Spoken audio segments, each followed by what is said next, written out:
over 30 years, Point of Grace has shared music, faith, and friendship with listeners across the country. Now Denise, Lee, and Shelley are inviting you into their circle. Welcome to Circle of Friends, the podcast. It's Point of Grace. Each week they're talking real life, current events, stories of true friendship, wisdom from God's Word, and all their favorite things. If you're looking for a little company, a few laughs, and a lot of Jesus to hold it together, Circle of Friends, the podcast is waiting for you. Subscribe now wherever you listen or watch podcasts, and circle up with Point of Grace. The world is becoming increasingly proficient at telling stories that deny God. As such, we need Thinking Christian to become as natural as breathing. Welcome to the Thinking Christian podcast. I'm Dr. James Spencer. Through calm, thoughtful, theological discussions, Thinking Christian highlights the ways God is working in the world and questions the underlying social, cultural, and political assumptions that hinder Christians from becoming more like Christ. Now, on to today's episode of Thinking Christian. Hey everyone, are you called to make a difference in mental health? Columbia International University offers graduate counseling degrees that combine professional excellence with biblical truth. From associates through doctoral programs, CIU prepares you to bring healing and wholeness to others through a biblically based framework of compassion and care. Whether it's their K-CREP accredited master's in clinical counseling or their PhD in counselor education and supervision, you'll learn from experienced faculty who integrate faith with real-world application to cultivate a kingdom impact through disciples who counsel, teach, and train. Whether you're starting your journey or advancing your career, CIU's counseling programs equip you to serve others both professionally and spiritually.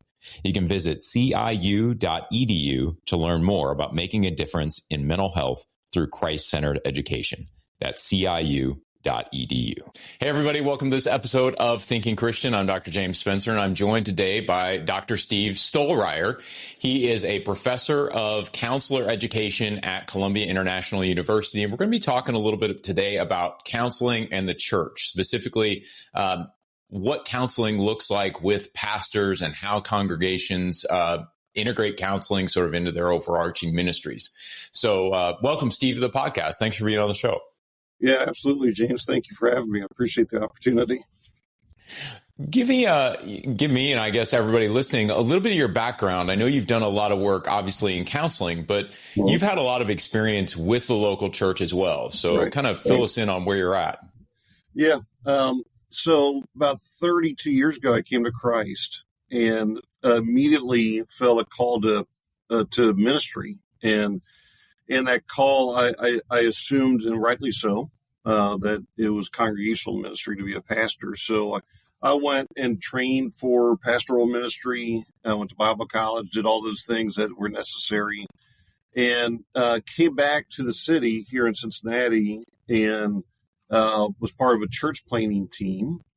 And then also became, after about 5 years of serving at that church in various capacities on the pastoral staff, became lead pastors and was lead pastor for about 3 years. When I knew that the Lord was calling me back into the mental health field, I say back into that. That's the work I was doing before I came to Christ. And so I got called back into that and pursued education, master's degree, PhD, eventually in the counselor and counselor education fields. So currently very involved with my local church, not on staff as a pastor, but very much involved in leading the men's ministry, helping with a team of people leading a discipleship ministry within the church. I also get involved with a more kind of a regional Midwestern men's ministry. So I'm on the leadership team there and try to help guys who come to Christ or experiencing some healing to get plugged into a church and to get discipled and maybe have some lay counseling and try to get them integrated into the church. So that's kind of, in a nutshell, my experience. I love to teach, and I love just to disciple people, and especially men in the church. How do you see, I mean, this is something that the more I've talked to people who are involved in counseling, so, I mean, I knew some folks even at when I was at Moody Bible Institute, they had a counseling program, and I'd talk with the folks who were involved there. Yeah. And then even having a conversation with like Ben Matthew just yesterday. He was on the podcast, and one of the things that I find is feels like there's so much carryover between counseling and discipleship. Absolutely. And obviously these are distinct fields, but I'm wondering if you can kind of talk through how you see those things sort of overlapping and where the counseling skills and maybe even the orientation, some of the tools and tricks that you'd use in counseling, you see carrying over into discipleship.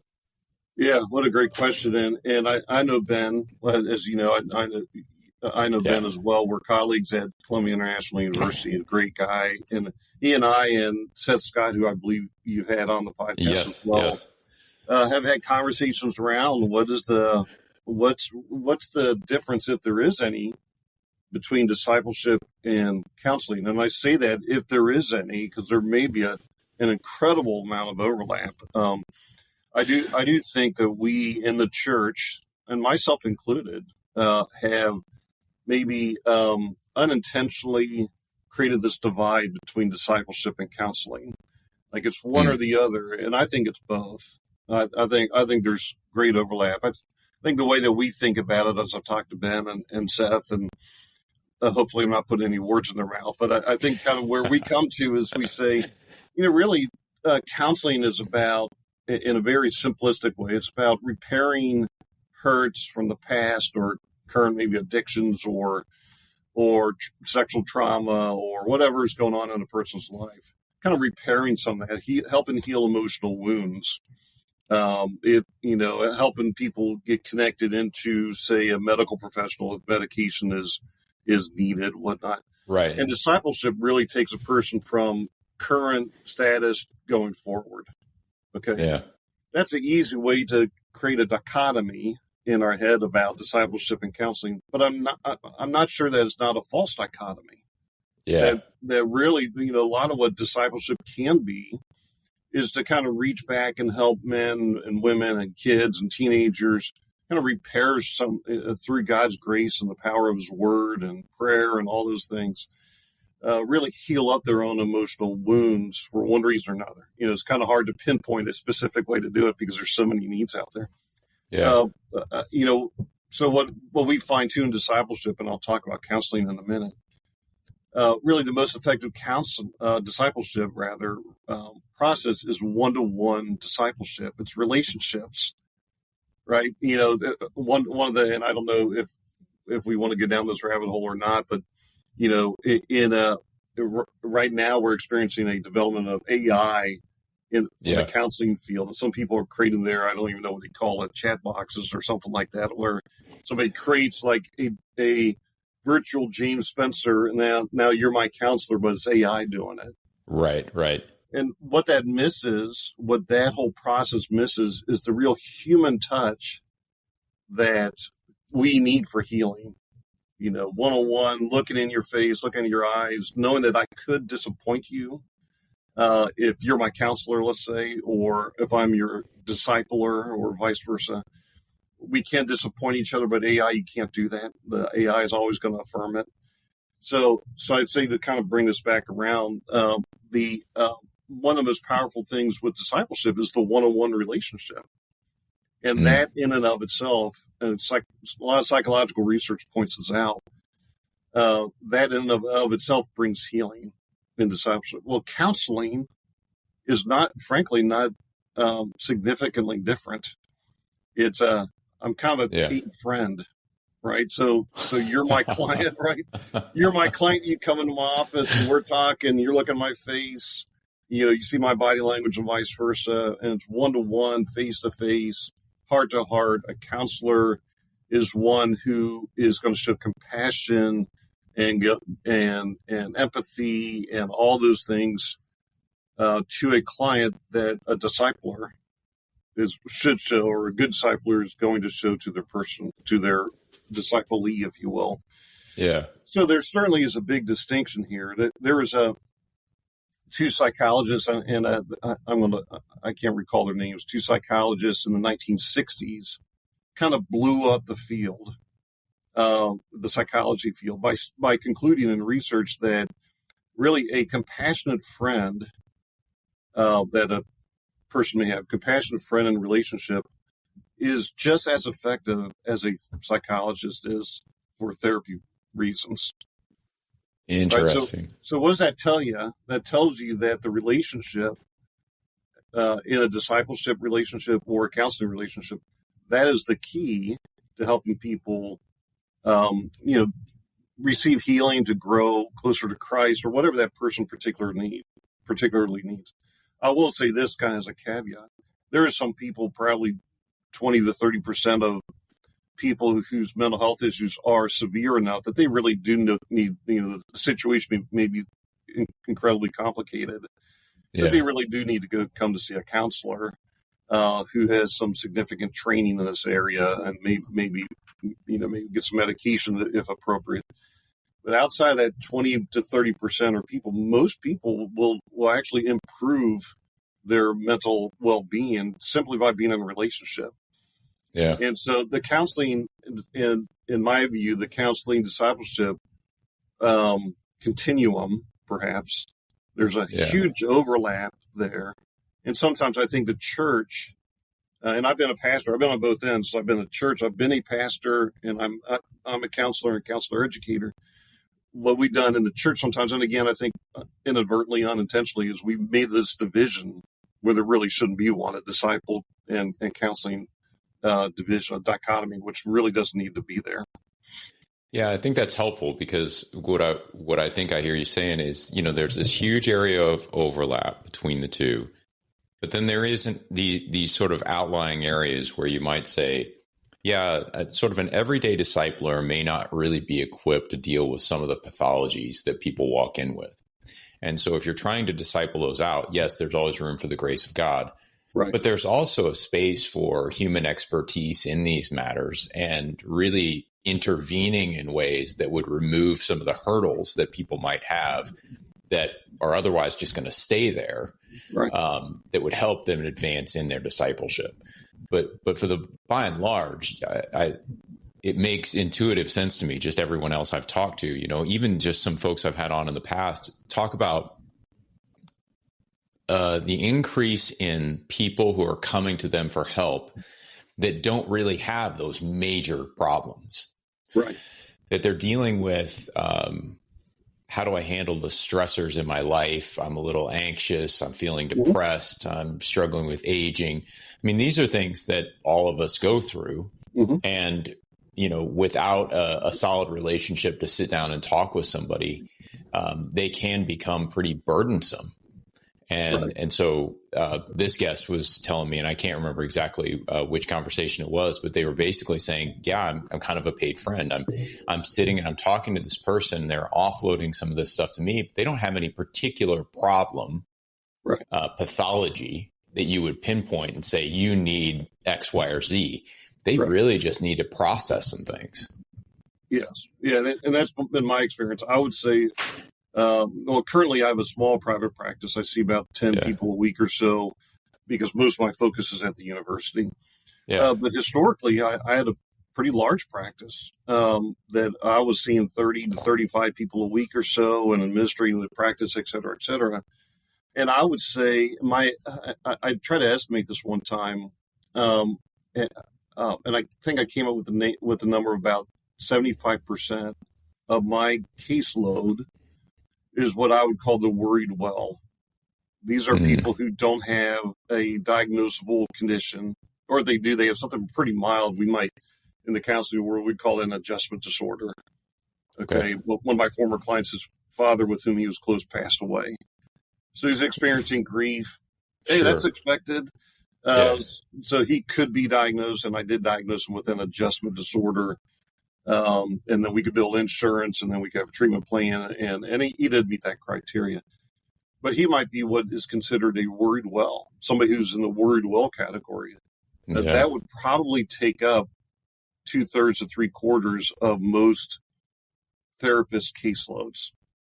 And so what a great idea to be able to say to churches and pastors, could we include within your discipleship program and small group ministry, whatever you have set up in your church, could we train listeners, people who can disciple and to listen? And discipleship, by the way, is much more than just intellectual And that's certainly part of it is, hey, let me teach you about the New Testament, the book of Romans, what Christ has done for you. But it's also, hey, let's walk together on this journey where your father passed away. I know what that's like. My father's passed away. Can we just walk this journey together and just have people trained to listen? If that were to happen, and I think, and there's a movement for that to happen too. Jim Sells out of Regent University, and other people are really working on creating helping churches create a culture in which the church can minister to the people with mental health issues, emotional health issues. So that's kind of happening. As churches become more and more successful at that, then that opens up my caseload. If I was carrying a full caseload, it opens up my caseload now for the complicated cases. Yeah. Right. So right now, if you were a pastor, James, and have a full caseload, and you'd say, hey, Steve, I have so-and-so who's a sexual abuse survivor, and they just got out of a domestic violence situation. Can you see her or him? I would say, sure, in about 3 months. Yeah. Because my caseload is so full, and every counselor I know is as full as they want to be. Like, they can't take anybody else. Yeah. And what a wonderful thing for the church to really be able to develop some kind of counseling /discipleship ministry, so that the church can really be what it's intended to be, which I think is among other things, a hospital, a sanctuary for people to bring healing and draw closer to Christ. And the more complicated, severe cases come to people who are highly trained. eGuard Watch Company is a rarity today. They stood up against Hollywood and political elites pushing narratives like toxic masculinity, allowing men in women's sports, and trying to defund the police. Now eGuard is standing up for the most important thing of all, faith. Visit eGuardWatches.com. Code 20eGuard saves 20%. eGuard's collection of Christian jewelry and watches are made with the goal of raising awareness and supporting Christians persecuted worldwide. eGuardWatches.com.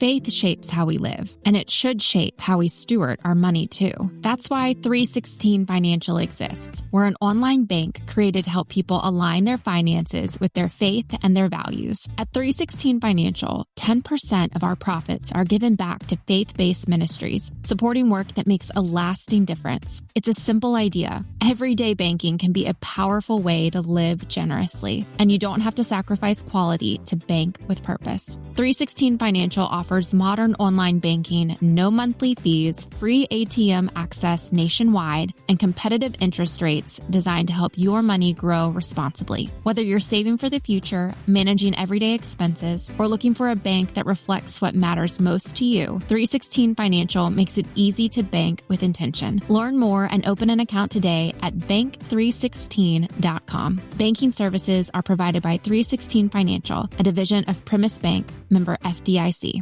Yeah, it makes perfect sense. It kind of leads me into another question I wanted to talk with you about.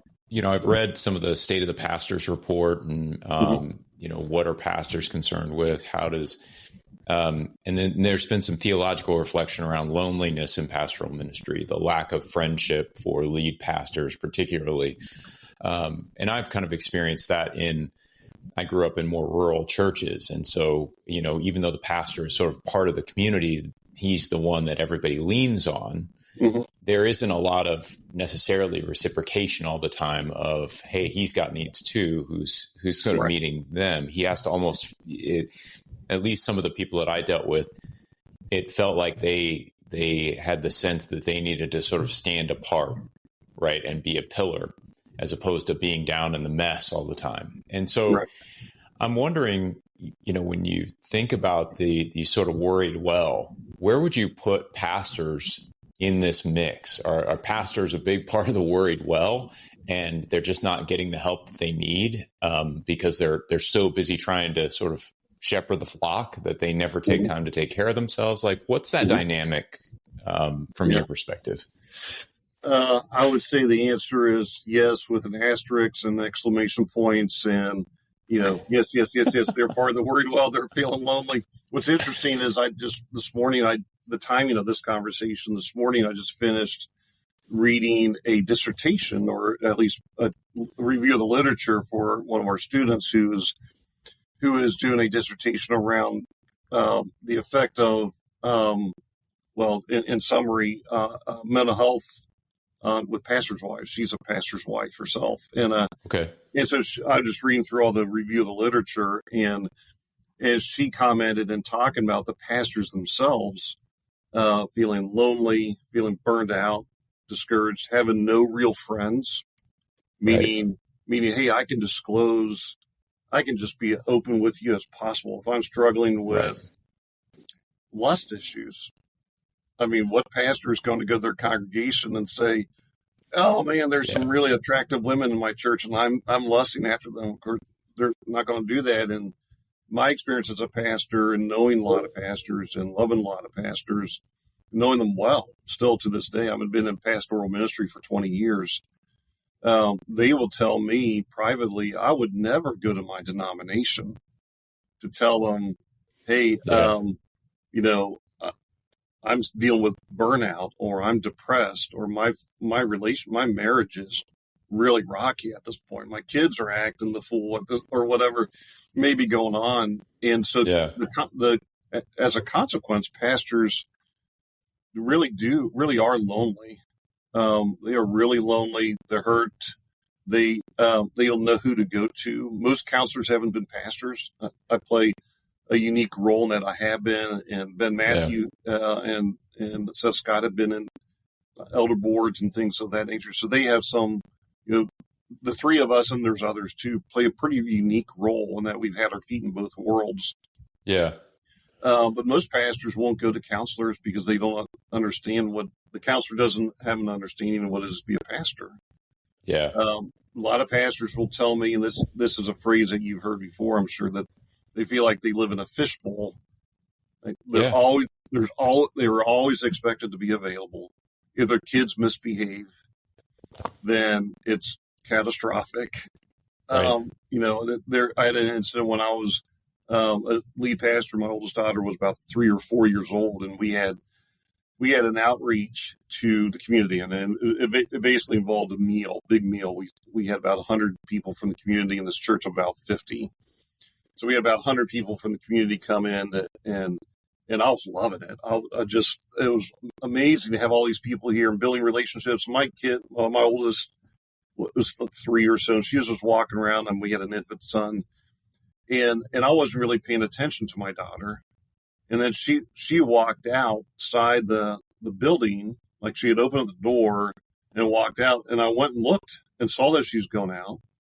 And before I could get to her, one of the board members went out and got her and ripped her in the building and pointed at her and said, if you ever do this again, I'm going to spank you.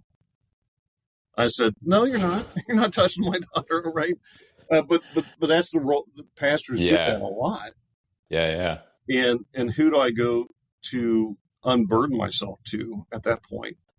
So a lot of pastors, in my experience with working with pastors as a counselor, a lot of pastors are angry because they don't have relationships with people primarily, or when and if they have, they've gotten hurt by these people.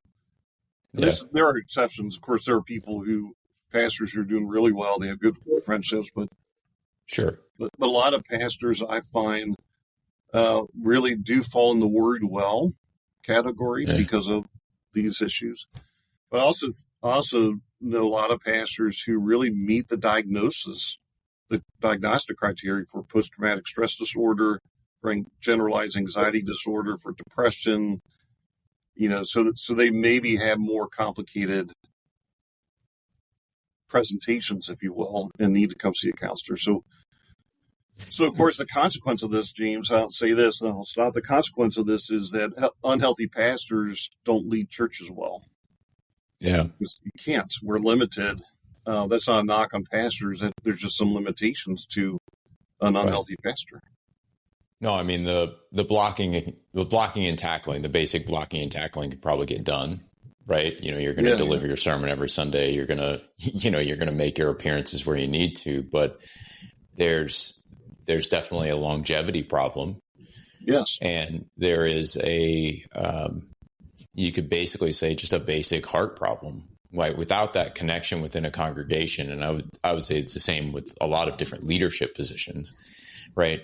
When you lose those relationships, you yourself aren't sort of feeling energized by what you're doing, those kind of things. When you sort of feel like you're behind the eight ball all the time, you're never in a great place to be thinking forward and transformatively. You're almost always in sort of this reactive defensive mode, which just doesn't do good things for creative thought or critical thinking or compassion or anything like that.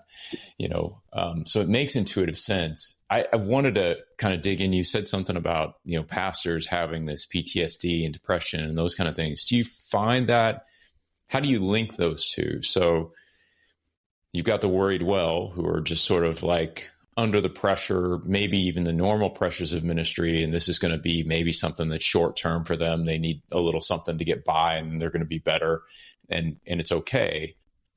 Mm-hmm. But are there some, when you think about that PTSD, the depression, all those kind of things, is that an evolution from the worried well into that? So in other words, the context of the ministry is sort of pressuring so much that you're just holding on to hurts, you're holding on to, whatever trauma you may have experienced. And there probably, I can envision some ministries where there is a lot of trauma, not like the sort of, right, he was mean to me and now I'm frustrated kind of trauma, right, but right, you deal with death and life issues an awful lot in ministry. Like this is trauma. Yeah. Yeah. And at the risk of being provocative, let me say this. Yeah. Certainly I would have to say a minority of pastors, but I know pastors personally that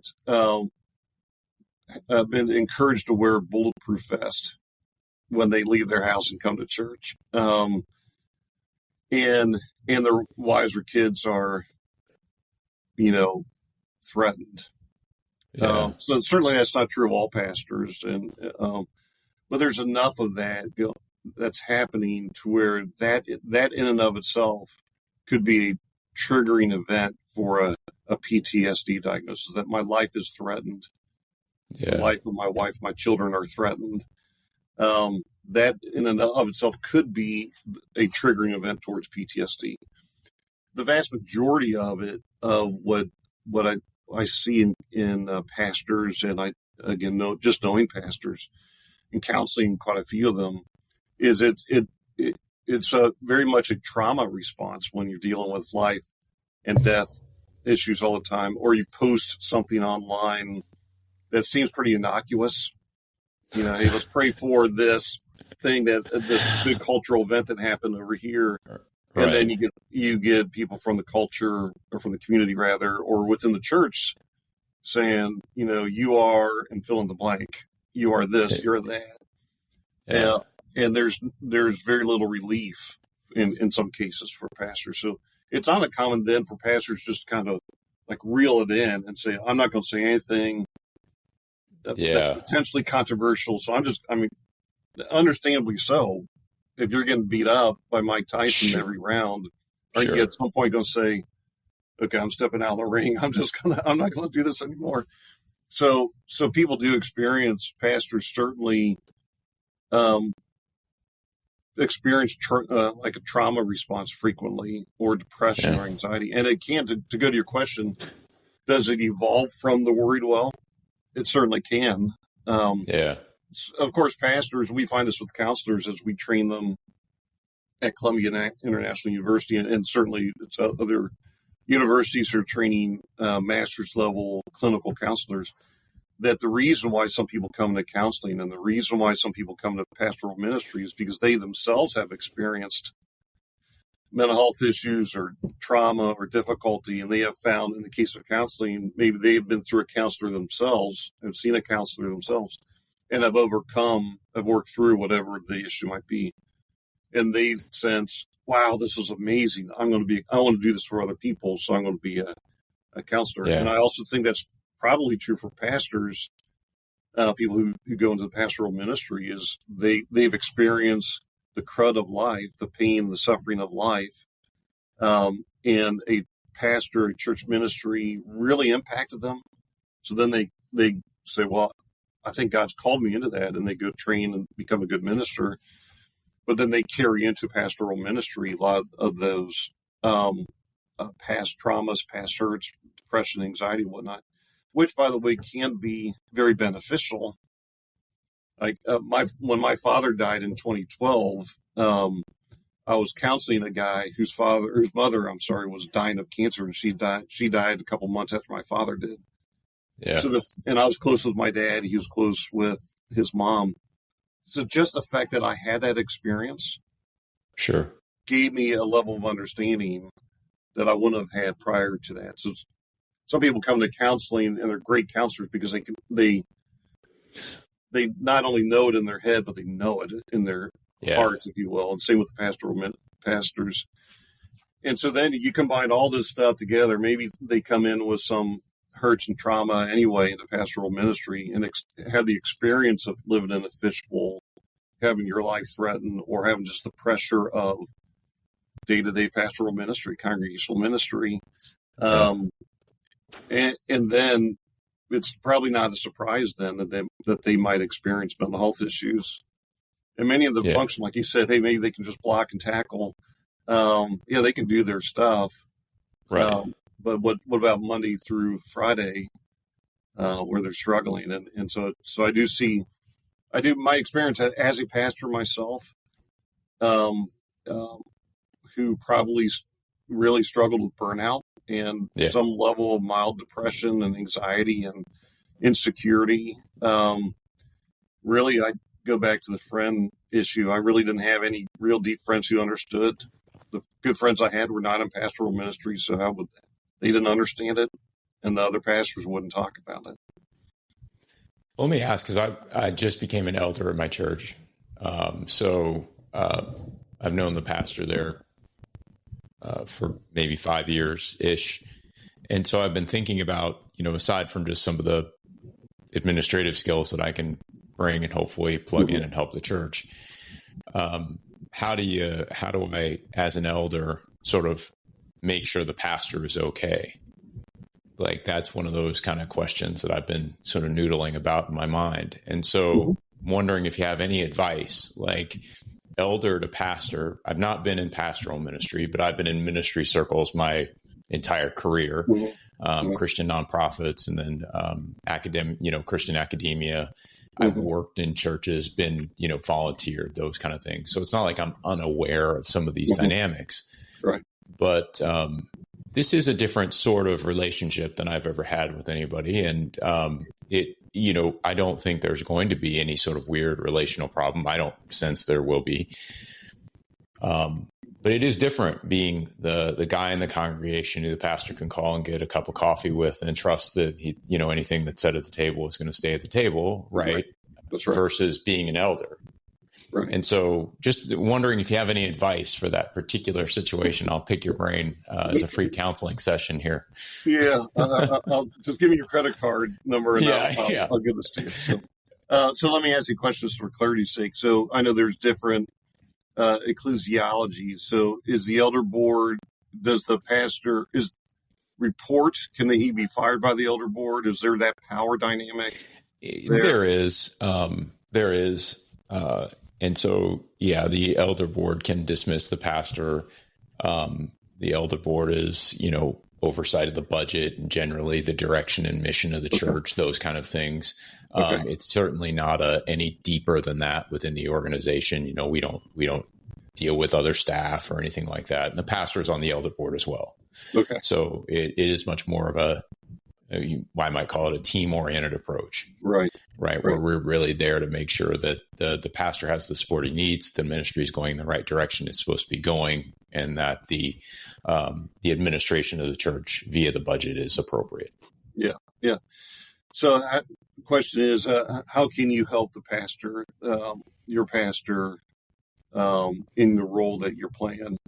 Yeah. I think it comes down to just have a relationship with them. As easy as that sounds, having a non-professional relationship with them.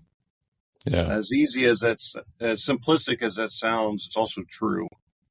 That allowing and making it clear with a pastor, and I'll say this, I'll tell the story of my pastor, making it clear with a pastor that, hey, when you want to have a cup of coffee, I'm still that guy, and I'm going to separate out, my role as the elder, and we're on the elder team with, hey, I just care about you as an individual, as a person. So let's just talk. And so my pastor, so our church government may be slightly different. The pastor's the chair of the board, we call it, and the board members are elected. And so it's a little bit of a team approach, but he's the guy. He really is the guy. And so there's that power dynamic. The board can hire and fire the pastor. And so my pastor has been very upfront with the congregation, thankfully, about his own dealings with anxiety and depression and physical health issues. He's very open, very appropriately open to the congregation. And I do, as an aside, I do tell him all the time that his name is Justin. I'll say, Justin, you've done more for the mental health of your congregation by being open about it than anybody else could ever do. If you spend 30 seconds saying, yeah, I'm seeing a counselor for anxiety. I'm just making that up. He hasn't said that, but that does more for our congregation than anything else. So what Justin talks about, he has very close relationships with his board. I'm not on the board. He has very close relationships with the board and with me and several other people, where they will just go out and not talk about church ministry. They'll talk about family, his family. He's been on the mission field, et cetera. You just talk about life. The Bengals. I'm in Cincinnati, so the Cincinnati Bengals, and they're struggling right now. Or Chicago. You're up in the Chicago area, right? I'm near St. Louis, so no football, but we kind of between the Chiefs, the Bears, the Titans, somewhere in that range. Yeah. So the Bengals just lost to the Bears, and just you just talk about life and stuff else. God gets them ongoing. So I think that's the biggest thing, is relationships without strings attached. eGuard Watch Company is a rarity today. They stood up against Hollywood and political elites pushing narratives like toxic masculinity, allowing men in women's sports, and trying to defund the police. Now eGuard is standing up for the most important thing of all, faith. Visit eGuardWatches.com. Code 20eGuard saves 20%. eGuard's collection of Christian jewelry and watches are made with the goal of raising awareness and supporting Christians persecuted worldwide. eGuardWatches.com. Faith shapes how we live, and it should shape how we steward our money too. That's why 316 Financial exists. We're an online bank created to help people align their finances with their faith and their values. At 316 Financial, 10% of our profits are given back to faith-based ministries, supporting work that makes a lasting difference. It's a simple idea. Everyday banking can be a powerful way to live generously, and you don't have to sacrifice quality to bank with purpose. 316 Financial offers modern online banking, no monthly fees, free ATM access nationwide, and competitive interest rates designed to help your money grow responsibly. Whether you're saving for the future, managing everyday expenses, or looking for a bank that reflects what matters most to you, 316 Financial makes it easy to bank with intention. Learn more and open an account today at bank316.com. Banking services are provided by 316 Financial, a division of Primis Bank, member FDIC. And that takes time to build up too. I mean, I think, and I was this pastor too, that you get cautious, you get hurt so much by people that you poured your life into, that you remain cautious about anybody that says, hey, I just want to be your friend.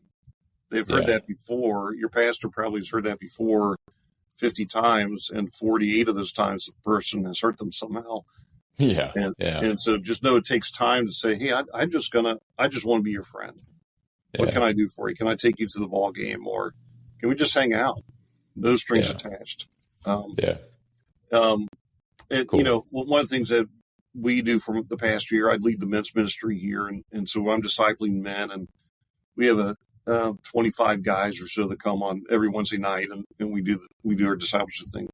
We commit to, let me back up a little bit, put this in context, that in our men's ministry, we we believe that the men should be stepping up and not usurping the women's roles and leadership roles necessarily, but men generally don't step up into any leadership role in the church. I don't mean like position. I mean, I'm going to do this thing because the church needs it. So we decided that the men of the church needed to pray for our pastor. That sounds really good, right? Yeah, we all should do that. Except we said to Justin, we would like to come to your office, 35 minutes before service starts. Come in your office, lay hands on you, pray for you. We're in. We're not getting any pastoral counsel. We come in, we pray for you, then we leave. We're there 5 minutes. We're gone. I never had that as a pastor. Nobody ever did that. And so I recognize the importance of not having that. And he recognizes the importance of having that he's encircled by a group of men. So that's just, I say that to say it's relationships. My pastor knows he can count on 25 men who will keep his hurts secret. Honor him that way. And that's a friendship, and that's what most pastors need. That's great. Well, we got about 10 minutes left, and I kind of wanted to pick your brain a little bit on your work with men's ministry. So, there's a lot going on right now. Scott Galloway just put out a book on, men and, the difficulties young men are having nowadays. I don't know if you're familiar with that, but interesting stuff. And it seems like it's resonating. Like this has been around for the last at least 5 years. Right. I've been kind of following it. And so my concern, just so you can kind of understand my perspective on it, and then you can chime in one way or the other. A lot of the things that I see happening within Christianity to talk about Christian manhood feel more like machismo to me than actual manhood. And what I mean by that is that what it is to be a male disciple of Jesus tends to get lost in sort of this cultural matrix of this is what it looks like to be manly, right? A lot of times I'll talk about it like, if I can bench more than you, I'm manlier than you are. And I just think like, when I say it like that, people think it's ludicrous. Right. But so many times, if you just analyze what's actually being said to young men, this is kind of what's being said to young men. It's like there's an Instagram reel that I see occasionally. It says, hey, some of you need to hear this. If you don't have big muscles, you're not worth anything, and it goes through, it's like meant to be sarcastic, but I think there's some truth to it. And so that's kind of how I feel like a lot of times when we're dealing with young men, what we're trying to do is get them to be, sort of a Christianized version of an Andrew Tate or something like that, where it's very much bravado. It's very much, boldness, but it isn't as nested in discipleship as it needs to be. So that's sort of my perspective. And I'm wondering if you'd have correctives to that, whether you resonate with it, and what your experience has been actually dealing with young men in your discipleship ministry.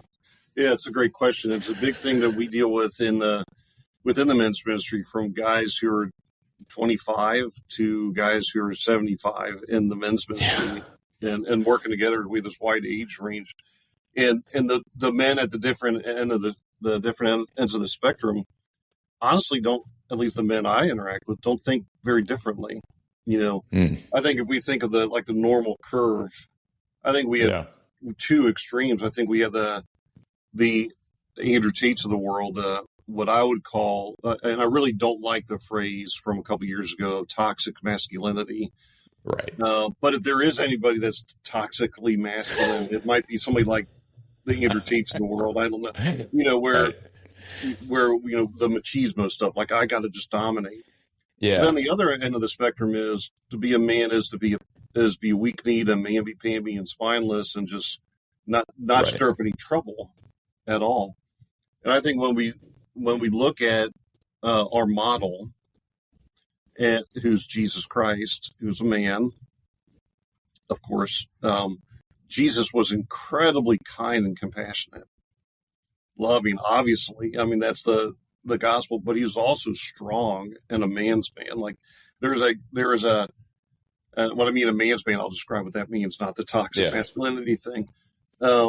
there's, and I'm forgetting where this is located at in Scripture, but Jesus does a teaching, and the religious Jews don't like it, so they go to throw him off a cliff.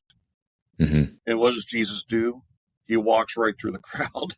And I don't think it was a mystical, like they were overwhelmed by some spiritual mystical event. I think Jesus was just a man. And it's like, no, you're not going to mess with me. Right.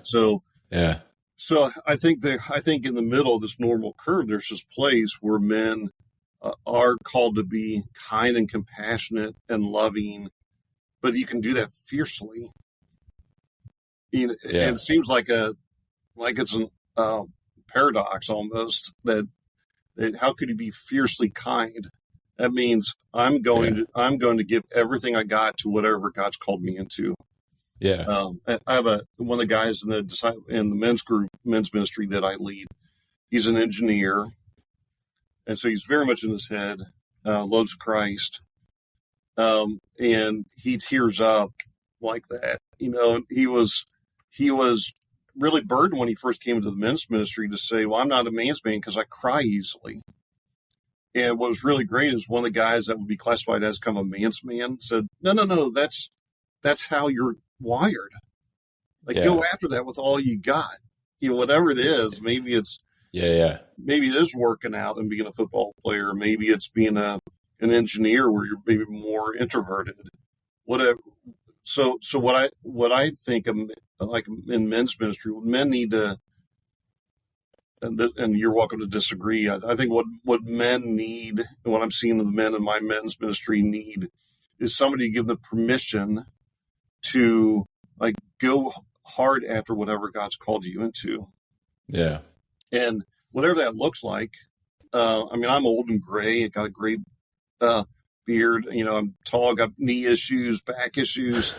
It's like, so I have some physical limitations from playing. I got all that from playing sports, but I have some physical limitations. But that doesn't mean I'm not a man. Yeah. Because I go hard after the things that I believe strongly in. And I think what our culture has done largely, and what the church has done largely, is emasculate men. Men, you can't be who you are. You have to be this picture of this quiet Mr. Rogers. God bless Fred Rogers, like the Mr. Rogers caricature. Yeah. And I don't think that's what most men want. I don't think that's what the picture of Jesus that we see. We see somebody who is strong, compassionate, driven to achieve his mission, and does it in a way that people were attracted to him. People of all sorts were attracted to him, not just like the machismo guys. So I think that's maybe more, from my perspective, that's more the middle road. Yeah, that's helpful. And I do tend to agree. I think individually we have a particular arc that God has given us. And it's, liking to go to the gym or having tattoos doesn't make me more masculine than anybody else. Right. It makes me what God made me. Correct. And I think that, I always look at it, I think it's kind of comical. I read different stuff on, from folks who are dealing with masculinity. And some of it, I hear a lot about camping and being out in the wilderness and shooting things. And I hate that stuff. So do I. I would give me a Holiday Inn and, I'll take Subway. You know what I mean? Right. As long as I don't have to kill it and eat it myself, I'm good. Yeah, right. I'm with you, brother. And so, there's just some of those sort of stereotypical things. And I'm like, we're applying this into these discourses on masculinity. And I can't help but think it's doing a disservice to people who might go, well, that's not me. Just like this gentleman you were talking about, I cry easily, and that's not masculine. It's like, well, but that's you, and you're a man. And so, it doesn't have to be masculine. I think that's part of the problem. It's like, you're a man, you do that, you own it, right? Be who Christ was calling you to be. That's cool. That's great. But I think sometimes we're just applying some of these other things on top of that, that don't make a lot of sense. That sort of skew our perception of it. Yeah, I do too. And I think as I counsel men, most of my clinical caseload right now are men or pastors, male pastors. I do men's ministry. I'm part of this more regional men's ministry. And probably, James, the most consistent message that the men give me is that they feel like they're not enough. Yeah. They're not good enough, or you fill in the blank, they're not something enough. Maybe it's just generally enough. And so when I get in with them and say, well, okay, the word enough kind of implies that there's a standard that you're measuring yourself against. Right. What is that standard? And most people, and I recognize this in my own life, going back to probably when I was turning about 40, and I began to look, maybe the midlife crisis, maybe I began to look at what am I measuring myself against? And most men, they answer the same way I did. I have no idea. Yeah. So, and some men do have an idea, like, I'm not a good enough basketball player compared to whom, James? LeBron James. Right. You're right. You're not. So you're right. Yeah, that's true. Let's make this more realistic. I mean, I'm 50 with 58 knee and back issues. Okay, let's make this realistic. Right. But most men, and myself included, it's like, I don't even know what I'm measuring myself against. So consequently, how do I even know if I'm enough? Right. So with men's discipleship, counseling and discipleship, I really try to help men to identify, the standard being Christ. Yeah. He's almost an unrealistic standard in the sense that he was perfect, but he is the model. Okay.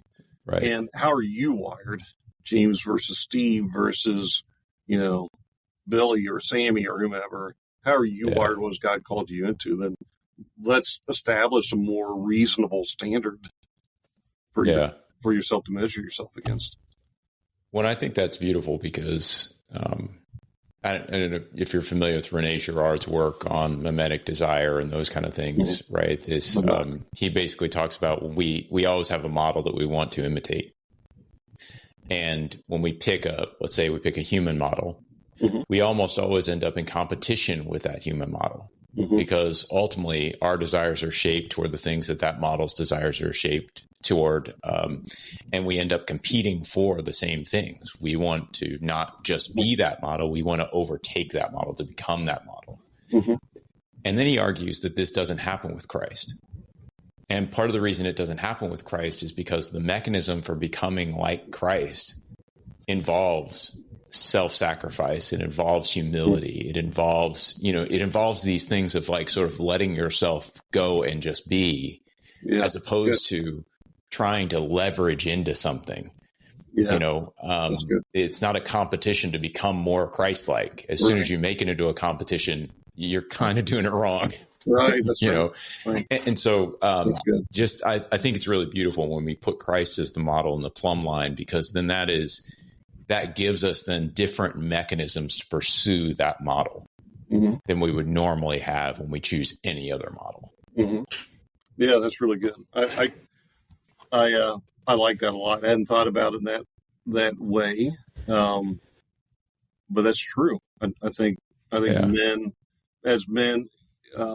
again, I think some men, and I would probably say myself included when I was younger, expected to not be Christ in an idolatrous kind of way, but just to have everything figured out. Yeah. Then you find in life, I find in my life, that maybe James, you have too, perhaps, maybe most people have, the closer you get to Christ, the more you see yourself, right, as you really are. It's like, I think I'm farther away from Christ than I was when I came to Christ, which of course I don't think is true, but you start to see yourself for who you really are. Yeah. And having come to Christ at a later age, my later 20s, I remember what that was like to live without God. And then be saved. A lot of things changed in me, and then start really exploring my inner world and say, man, I have a long way to go. And thank God for his grace and his forgiveness and mercy. Well, Steve, I've kept you over time. I think that's actually a really good place to end, on God's grace and his mercy. And so really appreciate you being on the podcast. Thanks for all the work you're doing in counseling and men's ministry and pastoral ministry. It's really fantastic to talk with you, and just so appreciate you being on. So thank you. Yeah, thank you. Again, thanks for the opportunity, James. Absolutely. All right, everybody. Well, we will catch you on the next episode of Thinking Christian. Come on back, and we'll have some other great conversations and guests. And hopefully, Steve, I don't know whether you're open to it, but I'd love to have you back. So yeah, we'd love be great. Yeah, we'd love to. All right. Very cool. All right. Thanks, everybody. We'll catch you on the next episode. Take care. Just want to take a second to thank the team at Life Audio for their partnership with us on the Thinking Christian podcast. If you go to lifeaudio.com, you'll find dozens of other faith-centered podcasts in their network. They've got shows about prayer, Bible study, parenting, and more. You know, everybody talks about life after death, but what about life during life? Hey, everybody, Greg Laurie here, and on The Greg Laurie Show, we're tackling life's biggest questions like, why am I here? What really matters? And what happens when I die? I'll discuss cultural topics with friends and experts and examine the biblical truth behind everyday issues and even share stories about my own personal spiritual journey. Listen now to The Greg Laurie Show on lifeaudio.com or wherever you get your podcasts.